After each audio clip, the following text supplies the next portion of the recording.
2, 1. 7 things you probably didn't know you need to know. I'm Jamie East, and this is the Smart 7. Good morning, everyone. It's Wednesday, the 13th of April. Mike in for Jamie. It's National Scrabble Day, and a very happy birthday to Gary Kasparov, Luke Baker, Ron Perlman, and Al Green.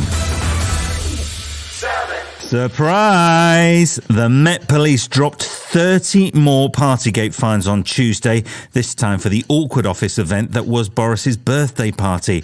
That meant Boris, wife Carrie and Chancellor Rishi Sunak were all issued with fixed penalty notices for breaking lockdown rules. This is the man who made the rules, announced the rules and broke the rules, becoming the first serving Prime Minister to have been found to have broken the law, but he showed no intention of stepping down. Let me say immediately that I've paid the fine and I once again offer a full apology. There was a brief gathering in the Cabinet Room shortly after 2 p.m, lasting for less than 10 minutes. In all frankness, at that time, it did not occur to me that this might have been a breach of the rules. Chancellor Rishi Sunak also offered an apology, but like Boris, he hasn't resigned. Labour leader Sir Keir Starmer says that's just not good enough, especially when so many people around the country made so many sacrifices during the pandemic. They've dishonoured all of that sacrifice. This is the first time in the history of our country that a Prime Minister has been found to be in breach of the law. Britain deserves better. They have to go.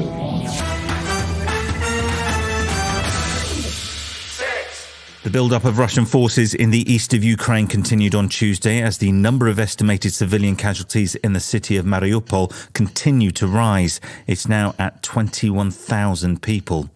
As investigations continued into reports of the possible use of chemical weapons in Mariupol, the UK's Armed Forces Minister James Heappey was warning Vladimir Putin that using those kinds of weapons remains a red line. He has to know that the Prime Minister of the United Kingdom, the President of the United States, the President of France and other allies have spoken about this and that all options really are on the table. And if I were him, I wouldn't test us to try and find out what that means. Vladimir didn't seem too concerned as he made a rare public appearance, meeting with Belarusian leader Alexander Lukashenko and defending the actions of Russian troops. What we're doing is saving people on one hand, and on the other hand, we are undertaking some measures to provide for the security of Russia. We had no other choice, and there is no doubt that the objectives will be achieved.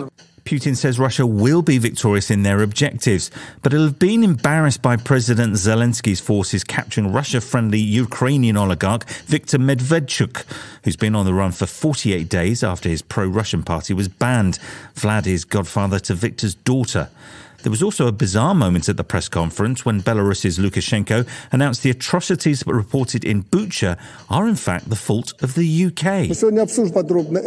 Today we discussed in detail their psychological special operation which was carried out by the British. If you need addresses, passwords, car numbers, car brands on which they arrived in Bucha and how they did it, FSB of the Russian Federation can provide this information.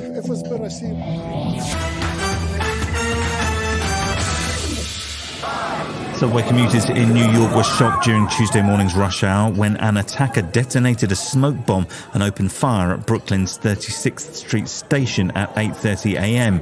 Yav Montano was on board the train when it happened. He spoke to CNN. There was blood on the floor. There was a lot of blood trailing on the floor. At the time, in the moment, I did not think that it was a shooting because it sounded like fireworks. 10 people were shot and a further 13 injured before the attacker disappeared, leaving behind a jammed handgun and more ammunition. Police have named a person of interest but don't have a suspect as of yet. New York Mayor Eric Adams says it's still too early to say if it was a terror attack. This is terror. Someone attempted to terrorize our system. They brought in what appears to be some form of smoke device. They discharged a weapon. And so I don't want to be premature in identifying if this was or was not. There was an extraordinary press conference in Dublin City Hall on Tuesday, which saw the US Ambassador to Ireland, US Homeland Security, the UK's National Crime Agency and the Irish Gardaí all gathered to announce sanctions on the Kinahan organised crime group. Daniel Kinahan is a well-known figure in boxing circles, a founder of MTK Global and former advisor to world heavyweight champion Tyson Fury. But Greg Gachanis of the US Treasury Department says he's the acceptable face of a serious criminal enterprise. As of today, the Kinahan Transnational Criminal Organization joins the ranks of Italy's Camorra, Mexico's Los Zetas, Japan's Yakuza, and Russia's thieves-in-law. The US have placed sanctions on the gang, their activities and bank accounts, accusing them of generating over €1 billion from drug and firearms smuggling. They've also placed a $5 million reward on 3 key members, including Daniel. Irish Police Commissioner Drew Harris says their time is up. To them, I'd say you can run, but you can't hide from justice forever. And from today, they will be running low on money, friends and influence. Still to come on the Smart 7, Chelsea miss out on a miracle in Madrid, and Johnny Depp and Amber Heard are back in court. Right after this. Welcome back.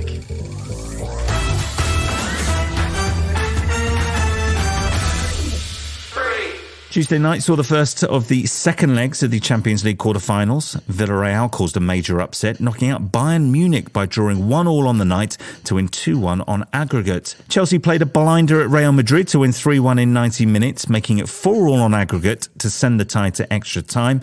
But Karim Benzema scored the decisive goal to send the reigning champions out. Blues boss Thomas Tuchel says he couldn't have asked any more of his players. These are the kind of defeats that we can digest and swallow because we left nothing to regret out there. Johnny Depp and Amber Heard are back in court again. This time, Johnny is suing Amber for an opinion piece she wrote for the Washington Post in which she claimed to be a victim of domestic abuse. He's looking for $50 million in damages. She is countersuing for $100 million. It's all taking place in Virginia and is being streamed live, with star witnesses expected to include James Franco, Elon Musk and Paul Bettany. Amber's lawyer, Ben Rottenborn, says it is not going to be pretty. Mr. Depp's team is going to try to turn this case into a soap opera. Why? I'm not really sure, because the evidence isn't pretty for Mr. Depp. The new trailer just dropped for Stranger Things Season 4, and it looks like things are getting a lot stranger. Season 4 is split into Volume 1 and Volume 2. Creators, the Duffer Brothers, have brought back all the fan favourites, including Millie Bobby Brown, Finn Wolfhard and Winona Ryder. Matt Duffer says the season is their Game of Thrones moment, with each episode over an hour long. Season 4 Volume 1 drops on May 27th, so strap in. A war is coming. I'm afraid your friends at Hawkins are very much in the eye of the storm. This has been the Smart 7. Wherever you're listening, do us a favour and hit the follow button. We'll be back tomorrow at 7 a.m. Have a great day.